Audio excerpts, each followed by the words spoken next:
tout le monde. Est-ce que tu peux saluer ton voisin de gauche, de droite, de devant, de derrière?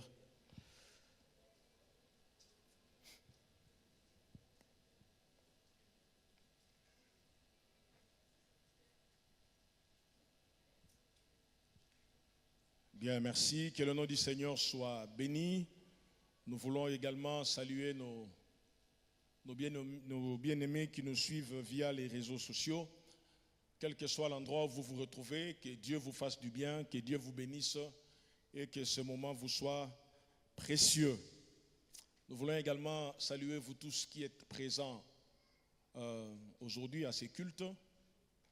Nous voulons dire également merci au Seigneur pour le retour de Mamina, qui était partie en Afrique du Sud. Et là, elle a été éprouvée, toute la famille Akewa. Elle était partie en Afrique du Sud, elle est rentrée au milieu de nous. Nous bénissons le Seigneur pour sa fidélité. Elle était partie, elle est revenue. Amen. Nous voulons également par la même occasion saluer Maman Dalo ainsi que tous les enfants Dalo qui sont au milieu de nous. Merci beaucoup, que Dieu vous bénisse.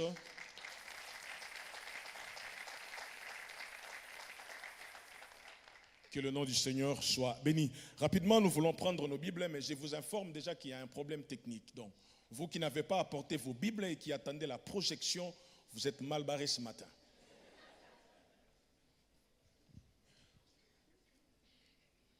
De toutes les façons, aujourd'hui, la Bible, on en a partout. Hein? Portable. Il faut être moi pour avoir le portable de 1800.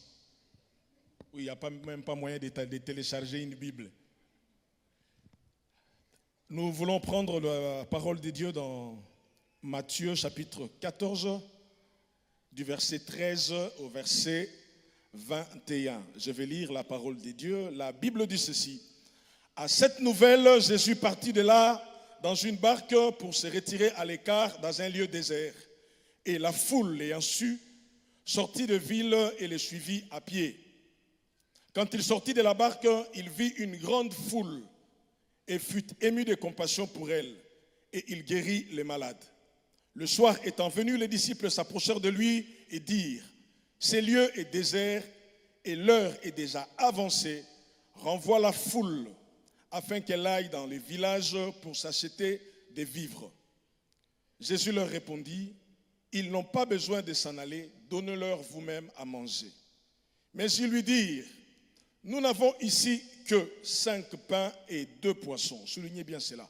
Nous n'avons ici que 5 pains et 2 poissons. Surtout le que là, c'est très important. Et il dit, « Apportez-les-moi. » Il fit asseoir la foule sur l'herbe, prit les 5 pains et les 2 poissons, et levant les yeux vers le ciel, il rendit grâce. Puis il rompit le pain et les donna aux disciples qui les distribuèrent à la foule. Tous mangèrent et furent rassasiés, et l'on emporta 12 paniers pleins de morceaux qui restaient. Ceux qui avaient mangé étaient environ 5000 hommes, sans les femmes et les enfants. Dis à ton voisin, sans les femmes. Sans les enfants, mais que des hommes. Amen. Alléluia. Le thème que je veux que nous puissions partager ce matin, alors que nous sommes dans notre ambiance du ciel ouvert, c'est un thème, je l'ai intitulé « Les attitudes à avoir face au ciel ouvert ». Les attitudes à avoir face au ciel ouvert. D'emblée, je vais dire merci au pasteur Noëlla, qui n'est pas là ce matin. Sa femme est rentrée, lui il est parti en Afrique du Sud, mais il est parti au Congo. Et merci à lui de nous avoir témoigné sa confiance. Merci également à Mamina pour tout ce temps, toute cette confiance qu'il nous témoigne pour que nous puissions apporter la parole de Dieu. Que Dieu nous fasse grâce pour dire l'essentiel. Parce qu'on a beaucoup à dire et ça bouillonne, mais nous voulons vraiment dire ce que Dieu a prévu pour son peuple. L'histoire que nous venons de lire est une histoire très connue dans tous les milieux évangéliques, du moins pour celui qui a une fois osé dans sa vie mettre les pieds dans une église dite chrétienne. En tout cas, on a entendu parler des multiplications de pain, on en a chanté, il y en a d'autres qui disent que ce n'est plus le temps des multiplications de pain, on entend beaucoup de choses au sujet de cela, mais aujourd'hui, Dieu veut que nous puissions en parler. Quand nous lisons la Bible nous parle de 3 multiplications de pain. La première multiplication de pain, c'est dans les livres des Anciens Testaments, dans le livre de 2 Rois, au chapitre 4. Il y a 20 pains pour 100 personnes. Et le pain ont été multipliés, les gens ont mangé, c'était merveilleux. Et la deuxième multiplication de pain, c'est ce que nous venons de lire. Et c'est la multiplication de pain qui est relatée dans tous les 4 évangiles. Matthieu, il en parle, Marc, Luc et Jean. Et la troisième multiplication de pain, c'est juste le chapitre d'après, donc le chapitre 15, où on parle des 7 pains et quelques poissons pour environ 4000 hommes. Ce que nous avons lu, c'est 5 pains et 2 poissons pour environ 5000 hommes. Et comme j'ai dit, tout l'évangile en parle. Quand nous parlons de Jésus, il est important que nous puissions souligner ce matin quelque chose, c'est que Jésus, dans son incarnation, il est Dieu, il est homme. Alléluia. Tout en restant celui qu'il était, c'est-à-dire Dieu, il est devenu ce qu'il n'était pas, homme. Jésus n'a rien perdu de sa divinité quand il est devenu homme, mais il a revêtu quelque chose qu'il ne possédait pas auparavant, à savoir l'humanité. Tout en devenant humain, sa nature divine demeurait pleinement divine et sa nature humaine demeurait pleinement humaine. Ces deux natures se sont combinées et ça a donné lieu à beaucoup de choses. On voyait les côtés humains où Jésus pouvait avoir des faiblesses liées aux hommes. Et nous pouvons également voir le côté divin où Jésus, en tant qu'humain, en tant qu'homme, il est adoré, il fait des choses que seul Dieu peut faire. Et dans l'histoire que nous sommes en train de venir de lire, nous voyons plus les côtés humains de Jésus. Et aujourd'hui, je ne veux pas faire trop mention de sa divinité, mais je vais plutôt parler du côté humain de Jésus. Et nous allons le voir, un homme qui comprenait que le ciel était ouvert, qui avait promis lui-même que désormais vous verrez le ciel ouvert, les anges monter et descendre. Nous allons voir, c'est Jésus-là, comment il se comporte, comment il vit avec ses disciples, comment il est avec ceux qui sont avec lui. Ce matin, nous voulons parler de lui comme un homme, comme un humain. Mais je sais qu'il me serait difficile de parler de lui comme humain sans parler de lui comme Dieu. Mais je vais faire un effort parce que nous avons des choses à apprendre de son humanité. Et dans ce sens, nous voulons les considérer dans toutes les dimensions sociales de la vie. Nous voulons le voir comme un père de famille qui doit faire face à toutes les réalités socio-économiques qui se présentent dans sa famille, dans sa maison. Nous voulons le voir comme ça, comme un père de famille.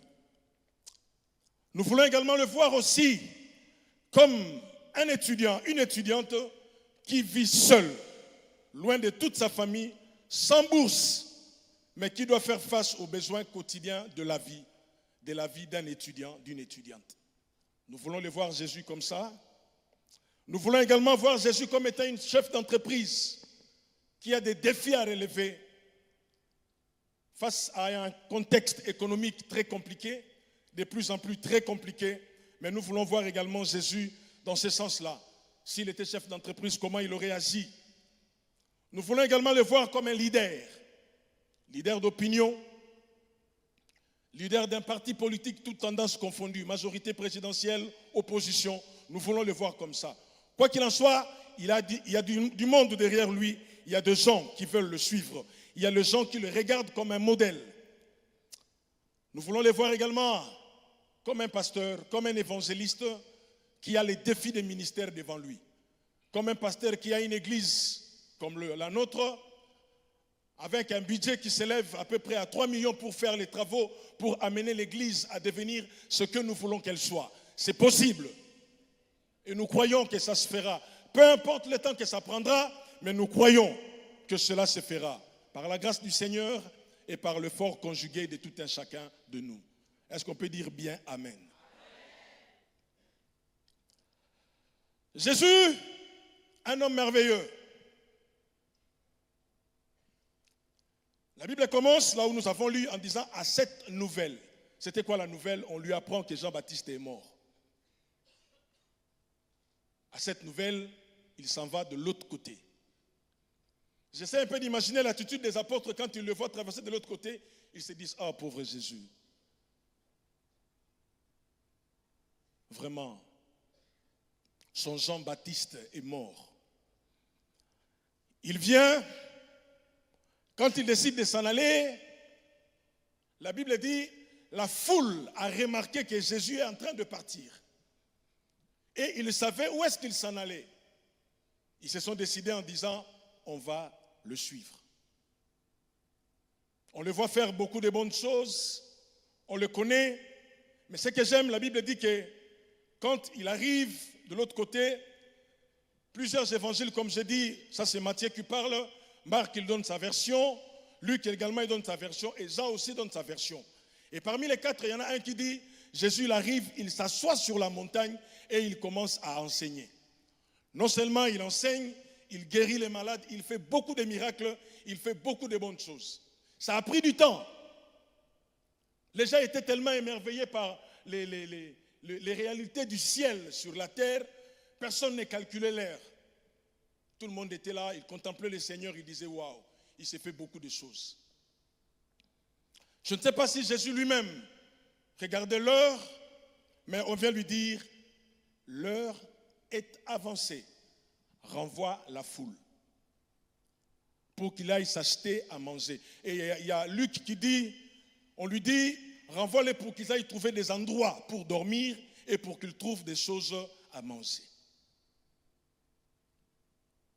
Je disais que le thème que nous voulons exploiter, c'est les attitudes à avoir face à un ciel ouvert. Vous savez, bien aimés dans le Seigneur, cette année, vous nous entendrez beaucoup, souvent parler du ciel ouvert. Mais que cela ne vous fatigue pas, parce que nous croyons à cela et nous prions que tout ce que Dieu veut faire, que cela puisse se réaliser. Et comme la foi vient de ce qu'on entend, nous voulons vraiment que vous ayez la foi du ciel ouvert. Donc nous allons en parler jusqu'à fatiguer, mais nous en parlerons, pour que cela puisse nécessiter en nous la foi. Jésus, il est là, il attire de foule, il fait des miracles. Mais voilà, il y a un problème, soudain un besoin. Le besoin, c'est que les gens ont faim. Il faut qu'ils mangent. Il en est conscient. Mais on vient de lui faire savoir, on dit, les gens ont besoin, les gens ont faim. Je disais que je parlerai de Jésus dans plusieurs options. Père de famille, chef d'entreprise, pasteur d'une église, chef d'un clan, chef d'un groupe, leader d'opinion. J'aimerais que nous puissions voir Jésus dans sa partie, dans son côté humain. On vient lui présenter un problème. Donc dans la maison, les enfants viennent poser un problème à papa. Papa, il y a un problème, il y a un besoin. Ici, le besoin, c'est quoi? C'est qu'on n'a pas à manger, il n'y a rien à manger. Nous n'aurons toujours pas le même besoin à chaque moment, parce que chaque moment a ses besoins. Et le père de la famille est appelé à faire face à toutes ces choses-là. Jésus, il en est conscient, il ne nie pas. Il ne dit pas non, ils n'ont pas besoin, non. Il sait, il comprend qu'ils étaient là pendant des heures et c'est normal qu'ils puissent avoir faim. Les disciples viennent lui poser un problème sérieux. Renvoie la foule. C'est qu'il y a une proposition adéquate, une proposition raisonnable. Qu'est-ce qu'il y a de plus coûteux que de dire aux gens, bon écoutez, ça fait longtemps que vous êtes venus, rentrez chez vous et cherchez à manger. Mais non, lui, il ne veut pas de cela. Il dit, donnez-leur vous-même à manger. La responsabilité incombe aux chefs d'entreprise, aux parents, à qui que ce soit, face à des besoins de son groupe, face à des besoins de sa famille, face à des besoins qui peuvent se multiplier, la responsabilité incombe aux leaders de pourvoir à tous ces besoins. Peu importe si ça va dépasser la dimension de ta taille, de ta compréhension, mais au moins la responsabilité est là. Jésus dit, donnez-leur vous-même à manger. Et si vous lisez Marc, vous lisez Luc, vous lisez Jean, vous allez voir les différentes discussions qu'il y a eu. Il y en a un qui va lui dire, Seigneur, tu penses vraiment qu'avec le 200 deniers que nous avons en réserve, nous allons faire manger toute cette foule de 5000 personnes? Un autre vient lui dire, Seigneur, nous n'avons que 5 pains et 2 poissons. Nous n'avons que. Donc, en même temps, il présente les besoins au Seigneur. Lui-même, il sous-estime ce qu'il a comme apport. Et Jean donne des précisions en disant que c'est un enfant qui était venu avec ses 5 pains et ses 2 poissons. J'ai voulu comprendre d'où est venu à cet enfant-là d'avoir les 5 pains et de l'amener à l'église. Je crois qu'il savait que, bon, Jésus, quand on va l'écouter, ça prend des heures et des heures. Je prends mes précautions, je ne sais pas. Peut-être que sa maman était prévoyante en disant, mon fils, je sais que là où tu vas, cet homme-là, s'il se met à parler, il ne contrôle pas le temps, mieux vaut que tu prennes ça. C'est une possibilité. Mais, toute chose égale par ailleurs, je me permets de dire que cet enfant était un enfant prophétique, pour ne pas dire mystique. Il vient, il est là, et quand Jésus est en train de discuter, on lui donne toutes les possibilités pour lui faire comprendre vraiment que tout ce que tu veux faire avec ces gens, ce sont des choses impossibles, on ne peut pas le faire. Jésus insiste et il dit, donnez-leur vous-même à manger. J'aimerais aller rapidement pour vous dire que la première attitude que nous devons avoir, c'est que pendant que le ciel est ouvert, nous devons chercher à être une bénédiction pour les autres. Telle doit être notre motivation. Notre leitmotiv, ce qui nous pousse à agir, ce qui nous pousse à prier, ce qui nous pousse à prêcher, c'est que je veux être une bénédiction pour l'autre. Pas forcément pour moi. Vous savez, j'ai tellement prié pour moi que j'ai demandé des choses et des choses. Il y en a que j'ai reçues, il y en a que je n'ai jamais reçues. J'ai compris que non, il n'y a pas que moi. Je veux aussi penser aux autres. Il est temps de commencer à prier aussi pour les autres. Il est temps de vouloir agir en faveur des autres. Si Dieu devait seulement tenir compte de lui-même, il n'aurait pas créé les humains. Quelqu'un me disait, Dieu nous a créés pour que nous puissions l'adorer. Je lui pose la question, tu penses vraiment que sans toi, Dieu n'aurait pas reçu d'adoration? D'ailleurs, il reçoit une adoration made in heaven. Ça vient des anges, les anges n'ont jamais insulté, ils n'ont jamais injurié, ils n'ont jamais pensé le mal, et quand ils adorent Dieu, c'est pur. Dieu aurait pu dire, bon écoutez, si c'est pour l'adoration, mes anges sont là, ça me suffit. Non. Mais il crée quand même les hommes. Donc Dieu n'a jamais été égoïste. Il n'a jamais pensé à son propre intérêt. S'il ne pensait qu'à lui, Jésus ne serait pas venu sur terre. Il allait se dire, écoutez, ce n'est pas de ma faute. J'ai créé l'homme à mon image, je lui ai tout donné, il a tout gâché. Tant pis pour lui qu'il se démerde. Non, Dieu n'a pas pensé comme ça. Il a tellement aimé l'homme qu'il a créé, il a envoyé encore son fils. Cherchez à être une source de bénédiction pour les autres. La foule qui était venue vers Jésus, ce n'est pas Jésus qui les a appelés. Ce n'est pas Jésus qui l'a appelé. Jésus n'a pas dit venez. Mais la Bible dit que lui, il partait de l'autre côté. Quand il a appris que Jean est mort, il dit bon, allons de l'autre côté. Les gens ont compris que non, ils se déplacent. Ils se disent, nous allons le suivre. Il le reçoit, il le voit, il commence à les enseigner, il commence à leur prêcher la parole de Dieu. La Bible dit, on a amené les malades, il les a guéris. Mais il se rend compte tout de suite que ces gens-là, qui sont venus remplir mon stade, qui sont venus remplir mon église, ils ont besoin de quelque chose. Et il ne leur dit pas rentrer. Il dit, nous-mêmes, nous allons pourvoir à leurs besoins. Ça, c'est la première motivation de Christ dans ce miracle-là que nous voyons. Il veut être une bénédiction pour ceux qui sont venus l'écouter. Bien-aimés dans le Seigneur, le pasteur nous a souvent dit ici qu'à l'église, nous venons pour des raisons. Nous venons pour le Seigneur et nous venons pour les uns, les autres. Donc, si je viens à l'église pour le Seigneur, je dois aussi penser qu'il y a les uns et les autres. Si je veux bénir Dieu, j'aimerais également être une source de bénédiction pour mon voisin. Dis à ton voisin de gauche ou de droite, les uns, les autres. Nous en avons besoin, frères. Nous devons nous considérer les uns les autres. Notre intérêt, notre raison de vivre doit aussi penser à notre voisin, à notre prochain, à celui qui est à côté de nous. L'égoïsme n'a pas sa place dans la vie chrétienne. Ça ne marche pas. Nous ne servons pas un Dieu égoïste, mais nous servons un Dieu qui a vu, qui a aimé et qui a donné. Dieu aime et il donne. Jésus dit, je vois ces gens-là, je comprends qu'ils ont besoin de quelque chose. La Bible dit, quand il sortit de la barque, il vit une grande foule et fut ému de compassion pour elle. Il fut ému de compassion. Un homme m'a dit, il faisait une illustration, il a dit, un verre qui est rempli, ça ne sert à rien qu'on continue à le remplir parce que c'est déjà rempli. Parce que si on continue à le remplir, on va commencer à perdre, ça va commencer à déborder. Donc il faut le mettre de côté. Mais il dit, si tu voulais que le verre reste toujours rempli, il faut qu'il soit toujours à moitié rempli. Comme ça coulera toujours. Or, une meilleure façon d'être toujours rempli, c'est que quand tu reçois, tu donnes. Tu reçois, tu donnes. Tu reçois, tu donnes. Et Dieu continuera toujours à te donner. Combien sont ceux-là qui amassent des choses, qui ont des paires de chaussures, qui ont des costumes, qui ont des véhicules, mais qui veulent encore en avoir, qui peuvent bousiller tout un salaire. Il a travaillé pendant au moins 24 jours, parlons même 26 jours, même pendant 30 jours, et il prend tout un salaire qu'on a payé, il va avec pour s'acheter une paire de chaussures, alors qu'il a travaillé 30 jours. Combien sommes-nous prêts à acheter des iPhone 10? Toute une économie bousillée pour un téléphone qui durera maximum 1 an.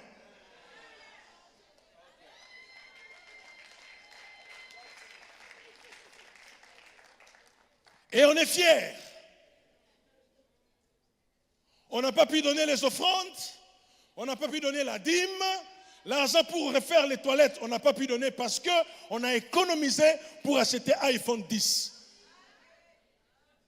Mais que ça tombe seulement de 2 mètres et on constate les dégâts. Ou bien avec les inondations, tu l'avais oublié dans la voiture et les téléphones, ça a pris l'eau. Nous sommes tellement imbus de nous-mêmes, nous voulons tout avoir. Mais Jésus voit la foule, il fut ému de compassion. Le ciel ouvert nous demande de vouloir être la bénédiction pour les autres. Bien aimé, dans cette opération de 50 000, je parle d'abord de 50 000, pour refaire les sanitaires. Si tu ne donnes pas, en tout cas ton cœur n'est pas bon.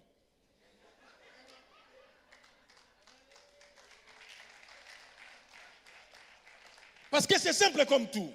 Nous avons nos enfants qui sont à l'écodim. Ils ont besoin d'aller aux toilettes. Et les enfants et les parents, nous utilisons tous les mêmes sanitaires. Nous avons des visiteurs, des fois il y a la queue. Or, parmi ceux qui font la queue, il y a des nécessités. Il y a des gens qui sont des cas sociaux qui ne peuvent pas attendre. Mais obligés de faire la queue. Mes frères, si tu mettrais ta main dans ta poche, tu sors 500 €. Tu te prives de iPhone 10. Tu te prives de Samsung Edge, je ne sais pas combien. Tu te prives d'abord de cela, tu dis, je vais d'abord donner pour que les sanitaires avancent. Ah frère, si à la fin de cette prédication, tu ne donnes pas, ton cœur n'est pas bon.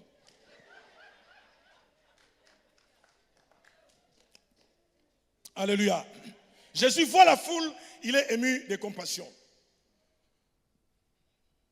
Non seulement il est le seul à voir la foule, mais il y a également les disciples qui ont vu. Mais les disciples, ils ont vu la foule, mais ils ont regardé ça avec un regard très différent de Jésus. Ils viennent le voir, ils disent, Seigneur, écoutez comment les disciples parlent. La Bible dit, le soir étant venu, les disciples s'approchèrent de lui et dirent, ce lieu est désert. Comme pour dire, ce lieu est isolé. Il n'y a pas de magasin. Et l'heure est déjà avancée. Renvoie la foule, afin qu'elle aille dans le village pour s'acheter des vivres. Ce qu'ils disent est vrai. C'est un endroit isolé, il n'y a pas de magasin, donc c'est comme dans une zone industrielle. Sortez ici, va m'acheter un bonbon. Tu vas voir comment tu vas te retrouver à Kensi ou à Boussi. Un endroit isolé. ils voient et ils posent un problème. C'est un problème vrai. C'est un endroit isolé. L'heure est avancée, une raison de plus de libérer la foule. C'est un endroit isolé, l'heure est avancée, il n'y a pas d'endroit pour dormir. Il faut qu'ils aillent dans des villages et dans des villes pour acheter des choses. Mais Jésus aussi a vu ça. Jésus aussi savait cela. Mais pour Jésus, il fallait voir les choses autrement. Bien aimé, les besoins des uns et des autres doivent être des motivations pour nous amener à innover.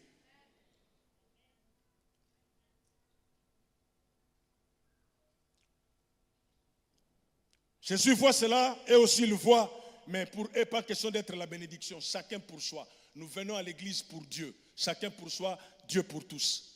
Nous venons à l'église, chacun dans sa voiture, nous venons à l'église, chacun avec son portable, nous venons à l'église, chacun pour soi, nous venons pour Dieu. Moi, je ne vais pas pour mon voisin de gauche et de droite, non. Nous venons aussi pour les uns et les autres. La deuxième raison, ou la deuxième attitude que nous devons avoir face à un ciel ouvert, c'est que nous devons apprendre à assumer nos responsabilités. Assumer nos responsabilités. Quand ils sont venus voir Jésus, il dit, renvoie la foule. Jésus dit, donnez-leur vous-même à manger. C'est dans notre responsabilité en tant que père de famille à subvenir aux besoins de la famille. C'est dans notre responsabilité en tant que chef d'entreprise à déclarer nos ouvriers.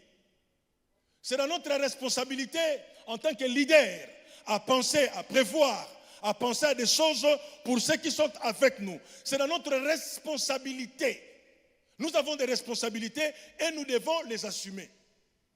Jésus, il voit la foule en besoin. Il ne fuit pas. Quand son téléphone il sonne, il regarde, il dit non, je ne réponds pas. Tellement qu'il est stressé par des problèmes, il est acculé par des situations compliquées. Même son téléphone qu'il a acheté à 800 €, à 1000 €, il ne veut pas le toucher. Stressé. Il y a un besoin, comme il ne sait pas le satisfaire, au lieu d'assumer, on commence même à fuir la responsabilité. On fuit même son téléphone. Et après on répond, on dit, mais j'avais laissé ça dans la voiture. C'était en mode vibraire. Quand ça a sonné, je n'ai pas entendu. Non, tu as fui la responsabilité.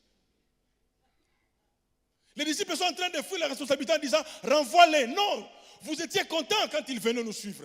Vous étiez contents quand ils vous acclamaient. Vous étiez contents quand vous les appelez par réseaux sociaux, par WhatsApp, par Facebook. Quand ils venaient remplir l'église, vous disiez, waouh, on a fait le plein. Maintenant, donnez-leur vous-même à manger. Je sais que plus l'église grandit, plus les responsabilités augmentent. J'en suis pleinement conscient. Mais nous ne fuirons pas. Parce que le ciel est ouvert. Nous prierons. Jésus dit, vous devez assumer vous-même vos responsabilités. Et quand il dit ça, j'imagine un peu les apôtres qui disaient, lui il parle pour parler, il ne connaît pas les réalités lui. Lui il est tellement dans son monde au ciel là-bas, surtout que c'est un homme qui habite au ciel, mais qui travaille sur terre. Il ne comprend rien, il ne maîtrise rien.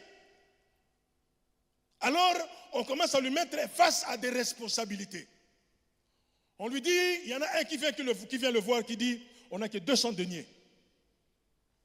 Salaire journalier d'un ouvrier, 200 deniers. Tu penses qu'avec 200 deniers, on va nourrir toutes ces personnes-là? N'oublie pas, Seigneur, il y a au moins 5000 hommes, la Bible dit environ. Donc, ce qui veut dire qu'il y en avait plus. Donc, comme pour dire au Seigneur, oublie l'histoire là de vous-même, donnez-leur à manger, oublie cela. Le Seigneur, il écoute.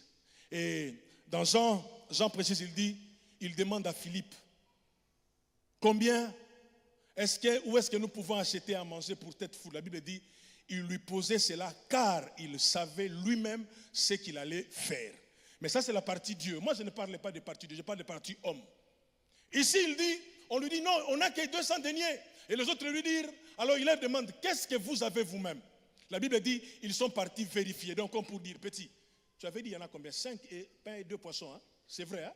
C'est bon, on compte. Oui, 5 pains, 2 poissons. Ils sont venus, ils ont vérifié, ils sont venus voir Jésus pour lui dire, nous avons apprécié. Mais j'aime le que, il n'y a que 5 pains et 2 poissons. Il y a 5000 hommes. Si vous lisez Marc, je crois Marc et Luc, ils disent, Jésus dit, faites-les asseoir par rangée de 50 et de 100. Donc j'imagine le premier, sur la première rangée, comme Mamina, elle doit être contente, elle sait que, waouh, je mangerai. Quelles que soient les conditions, moi en tout cas, je mangerai. J'aurai un pain et un poisson. Ça c'est acquis. Maman Dalo dira la même chose. J'aurai un pain et un poisson, c'est acquis. Le pasteur Papy te dira, Seigneur, merci quand même pour le pain seul. Mais Jésus, maintenant les gens sont en train de regarder, bon, il est en train de faire asseoir la foule. On lui dit, Seigneur, il n'y a que 5 pains, 5. Il n'y en a pas beaucoup, il n'y en a que 5. Troisième attitude, nous devons savoir apprécier les moyens qui sont mis à notre disposition. Il faut savoir apprécier. Ils disent, nous n'avons que 5 pains. Ce qui veut dire, Seigneur, ce que tu vois là, ça ne peut faire rien. Ça ne produira rien. Dis tout ce que tu veux, 5 pains, 5000 hommes, c'est impossible. J'imagine, Élie est en train de prier. Il dit à son serviteur, va voir le ciel. Le gars, il va, il scrute le ciel, il vient, il lui dit, il n'y a rien. Élie dit, c'est pas grave. Il continue à prier, il dit, va voir. Le gars, il va encore, il regarde, il dit, mon chef, il n'y a rien. Jésus, il prie 3e fois, il dit, va voir. Le mec, il va, il regarde le ciel. Il dit, il n'y a rien, il est fatigué. Jésus dit, non, va encore voir. Il dit, mais Seigneur, Élie dit, mais Seigneur. Il dit, va voir. Il dit, mais Seigneur, j'ai déjà vu 3 fois. Première fois, tu as prié, tel que je te connais là, quand tu pries. Si à la première fois, il n'y a rien, donc il n'y aura rien. 4e fois, 5e fois, 6e fois. 7e fois, il va, il voit. Il vient, il dit, j'ai vu un petit nuage, pas plus grand que la paume de ma main. Comme pour dire, ça ne peut pas faire pleuvoir. Mais ce que le serviteur d'Élie ne savait pas, c'est qu'il y a un principe dans la météorologie, les nuages s'étendent. Et la Bible dit dans Ecclésiaste, quand le nuage est plein d'eau, il le déverse sur terre. Quand Élie a appris ça, au lieu de continuer à prier, il s'élève. Il connaît le principe.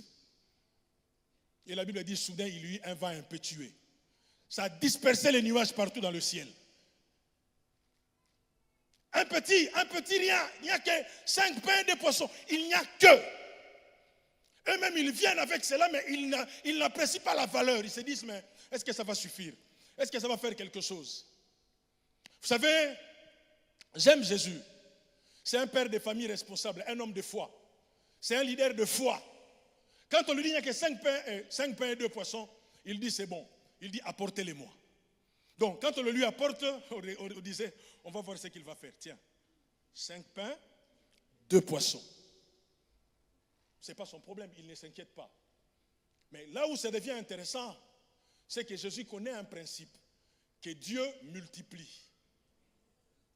Alléluia. Jésus est au courant de la multiplication qui a eu lieu dans l'Ancien Testament. Avec 20 pains, 100 personnes ont mangé. Donc il sait que le Dieu là, c'est un Dieu multiplicateur. Mais il connaît également la mathématique. Tout nombre multiplié par 0, ça donne 0. 0 est un élément qui absorbe. J'étais à l'école.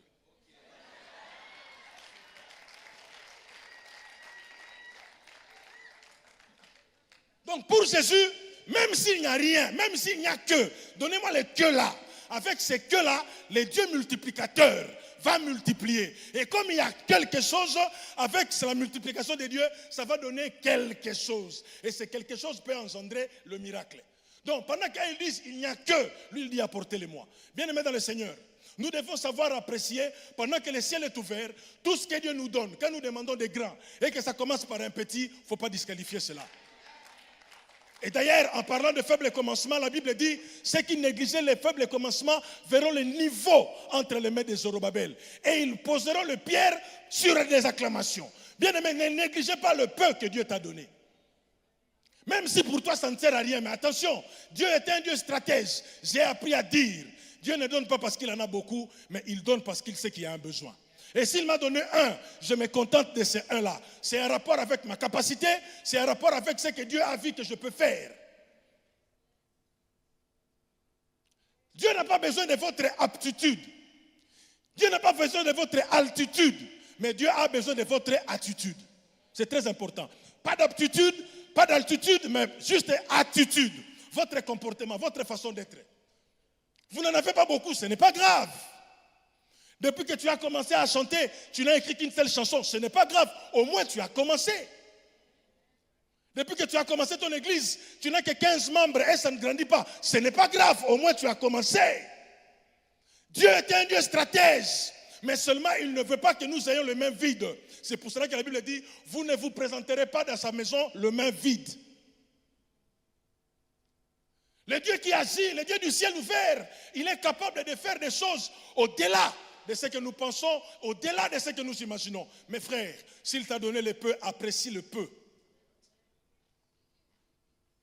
Il n'est pas donné à tout le monde de gérer des milliards et des milliards. Je l'ai vu dans mon travail. Quand je fais mes défis, je dis à mon patron, il me faut ça, ça, ça. Il me dit non, ça va traîner un peu parce qu'il faut que le directeur il signe. Je dis mais comment ça? C'est juste 3000. Il me dit oui. Moi je suis limité à gérer que 1500. Je dis oh chef, que 1500. Et quand ça dépasse 3000, ça va au-delà. On me dit non, il faut que les chefs d'agence. Je dis mais comment ça? Il dit non, chacun a un budget à gérer, j'ai compris. Il y en a qui ont la capacité de gérer des milliards et ils sont normaux. Ils ne deviennent pas fous. Il y en a seulement quand ils touchent $500, ils perdent la tête. Il devient un élément dangereux. Un bombe à destruction massive. Pourquoi? Parce qu'il gère seulement $500. Et Dieu seul connaît nos capacités. Dieu sait qu'est-ce qu'il nous donne. J'ai toujours voulu prier, demander à Dieu de prêcher comme mes pères. Mais je n'arrive jamais. Combien de fois j'aime prêcher comme le pasteur Papicho? Je dis, où est-ce qu'il trouve tout cela? Même quand je prie, je n'arrive pas à prêcher comme lui. Frère, Dieu sait de quoi je suis capable et je me limite là.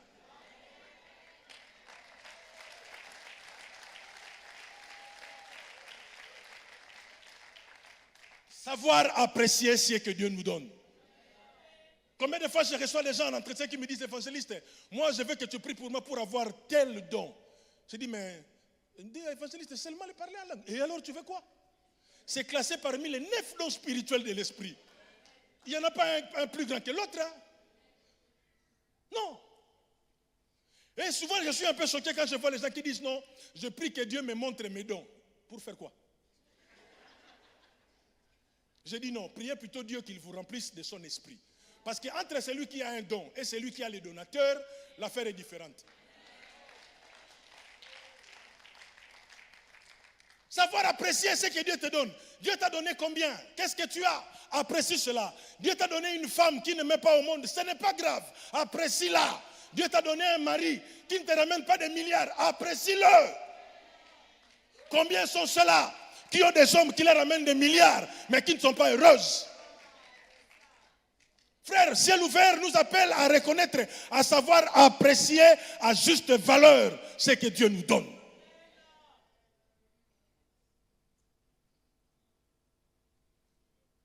Alléluia.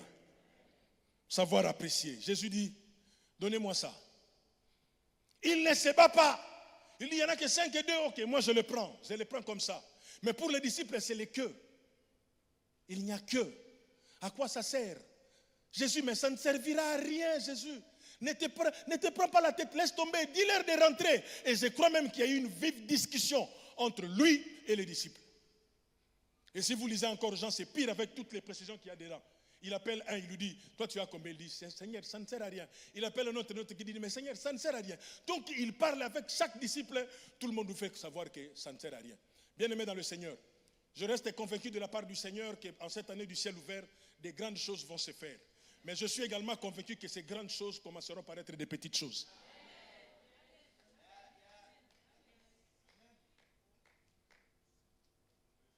Alléluia. Un de nos aînés qui est au repos à côté du Seigneur, il nous donne un témoignage. Il dit, quand sa femme était enceinte, pour la première fois, ils ont eu une fille. Elle s'est dit, bon, c'est le commencement. Deuxième enfant, deuxième fille. Elle s'est dit, bon, ça viendra. Troisième enfant, troisième fille. Ça commençait à agacer et le papa et la maman à la maison. On n'a que deux filles, on n'a que deux filles, on n'a que deux filles. Alors sa femme tombe enceinte pour la 4e fois. Il doit aller voir sa femme. Comme à cette époque-là, on ne pouvait pas savoir si c'est une fille ou c'est un garçon. Lui, il part après, quand la femme a accouché. Mais avant de partir dans sa maison, il a prié, il a prié, il a prié. Le Seigneur lui a fait seulement comprendre, va en paix, je suis avec toi. Mais le Seigneur ne lui a pas dit si c'est une fille ou c'est un garçon. Quand il arrive à l'hôpital, il ouvre la chambre là où était sa femme laquelle disait, chérie, c'est encore une fille. Alors, il nous dit ceci, il nous dit, le Seigneur me dit, si tu réagis mal, l'enfant va mourir. Quand sa femme lui dit, Seigneur, ce n'est qu'une fille, il lève la main et dit, Seigneur, je te bénis. Tu sais qu'il y a 2 sexes, il y a une fille et il y a un garçon. Si tu donnes des filles, tu as une raison. Et il nous dit, cet enfant-là, quand il grandissait, si elle regardait sa maman, on sentait qu'entre elle et sa maman, ça ne passait pas. Et le Seigneur lui fera comprendre plus tard que non, ta femme ne l'a pas apprécié quand elle était venue au monde. Frère, combien sont ceux-là qui veulent même avoir des fils que des filles seulement? C'est comme si le sexe féminin c'est un sexe à négliger. Non. Jésus était un enfant spécial. Il n'avait pas un papa humain, mais il avait une maman humaine. Il ne faut pas négliger les femmes quand même.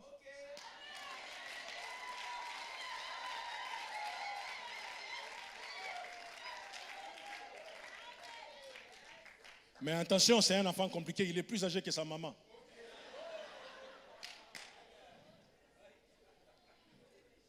Mais il a le même âge que son père. En plus, c'est lui-même qui a créé sa maman.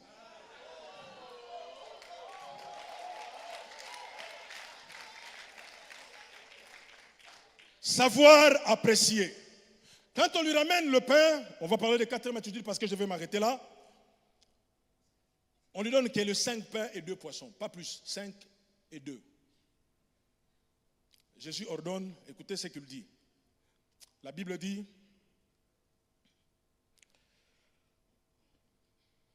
il dit apportez-les-moi. Il fit asseoir la foule sur l'herbe, prit les 5 pains et les 2 poissons. Et levant les yeux vers le ciel, il rendit grâce. 4e attitude, développer une atmosphère de paix, de sérénité et de tranquillité. Pas d'agitation, frère, même si c'est peu. Pourquoi cela? Parce qu'Ésaïe dit ceci dans le livre d'Ésaïe, chapitre 30, verset 15, la Bible dit, « Car ainsi parle le Seigneur l'Éternel, le Saint d'Israël. C'est dans la tranquillité et le repos que sera votre salut. C'est dans le calme et la confiance que sera votre force. Mais vous ne l'avez pas voulu. » C'est-à-dire que les enfants d'Israël se sont retrouvés dans une situation où ils voulaient s'inquiéter. Dieu leur disait, oh, mes enfants, soyez calmes, soyez tranquilles. Il dit, c'est dans la tranquillité et le repos que sera votre salut. Le calme. Il dit, faites asseoir la foule. Et j'imagine que pendant qu'il ordonne cela, il y avait parmi les disciples qui disaient, mais moi je ne comprends vraiment pas Jésus. Comment tu veux faire asseoir la foule tout le temps qu'il laisse passer? S'il avait laissé les gens s'en aller, on aurait résolu les problèmes. Maintenant, il le fait asseoir. Mais il le fait asseoir parce que s'il laisse la foule debout, ça va créer des agitations. Tout le monde va savoir qu'il n'y en a pas beaucoup. Il n'y en a que 5. Les 2 premiers vont manger, nous on va perdre. Donc Jésus dit non, faites-les d'abord asseoir. C'est pour cela que quand David parle des psalmistes, il dit, il me fait reposer dans de verts pâturages. Pas d'agitation, frère, avec le Seigneur. Dieu nous appelle à être calme. Il y a un clip qui tourne actuellement qui dit calmement. Calmement, asseyez-vous. Attendez-vous à Dieu. Calmement, pas d'agitation, frère. La Bible dit, ne vous inquiétez de rien, mais en toutes choses, faites connaître vos besoins à Dieu par des prières, des supplications et des actions de grâce. Et la paix de Dieu, qui surpasse toute intelligence, gardera vos cœurs et vos pensées à Jésus-Christ. Pas d'agitation, frère, même s'il n'y en a pas beaucoup, mais il n'y en a que peu, pas d'agitation. Avec cela, je garde mon calme. Ne vous inquiétez pas, même si ça ne marche pas pour un début. Mais parce que le ciel est ouvert, pas d'agitation. Ne vous agitez surtout pas. Parce que ça fait 2 ans que vous êtes en fiançailles, il est toujours sans papier. Il ne fait que des travaux précaires, des boulots précaires. Tu dis, mais non, ça ne sert à rien. Je vois un autre là-bas. À peine il vient d'arriver, il a déjà un appartement, il a une voiture, il a déjà des papiers. Mais toi, depuis, pas d'agitation. Calmement. Les disciples sont agités à gauche, à droite, renvoient la foule. Non, mais il n'y en a que peu, on n'a que 200 deniers, il n'y en a pas beaucoup. Calmez-vous, asseyez-vous. Je suis un père responsable, je sais ce qu'il faut que je fasse. Je vais assumer mes responsabilités. Et la 5e chose, c'est que quand il fait asseoir la foule, 5e attitude, il lève les yeux vers le ciel et il rend grâce. Qu'est-ce qu'il disait dans sa prière? Je ne sais pas, mais sûrement il disait, Seigneur, j'ai devant moi au moins 5000 hommes, mais je n'ai que 5 pains et 2 poissons. Seigneur, merci. Au moins, il y a quelque chose. Seigneur, merci. Même s'il n'y a rien, mais je te fais confiance. Tu es le Dieu qui pourvoit aux besoins. Il rendit grâce. Vous comprenez que dans ce domaine, dans ce contexte-là, Jésus agit vraiment comme un homme. Il lève les yeux au ciel. Pourquoi? Parce qu'au ciel, son Père, il est là-haut. La Bible dit, et votre Père qui est dans le ciel, c'est de quoi vous avez besoin. Même s'il n'y en a pas beaucoup, mais mon Père, il sait ce dont j'ai besoin. Et parce que je n'ai que ça, je me contente de cela tout en disant à Dieu, Seigneur, je veux quelque chose d'autre. J'ai commis une imprudence, je ne sais pas s'il faut que je parle comme ça. J'ai dit à mon fils, je vais vous acheter une maison. Pour moi, c'était passé. J'ai dit ça à un enfant, non? Alors, je l'amène dans ses activités sportives. On rentre nous deux dans la voiture. Il me pose la question, papa, c'est quand est-ce que tu vas acheter la maison? J'ai dit, bientôt. Il me pose la question, tu as déjà donné combien? J'ai dit, je n'ai pas encore donné. Pourquoi? Il faut que tu donnes le chèque. J'ai dit, non, pas encore, mais j'attends. Tu attends quoi? J'ai dit, non, hein? J'attends d'abord que les choses... Et depuis ce jour-là, quand il se réveille, si c'est qu'il le pique, j'ai la question. Papa, quand est-ce que tu vas acheter? À un moment donné, je me suis dit, mais il ne fallait pas dire ça à ce petit. Alors, une fois pour le calmer, quand il me pose la question, je lui dis, il faut demander au Seigneur. Il fait, ah, donc c'est bon. Il a compris que papa ne va pas acheter, il n'a pas d'argent, mais le Seigneur a l'argent.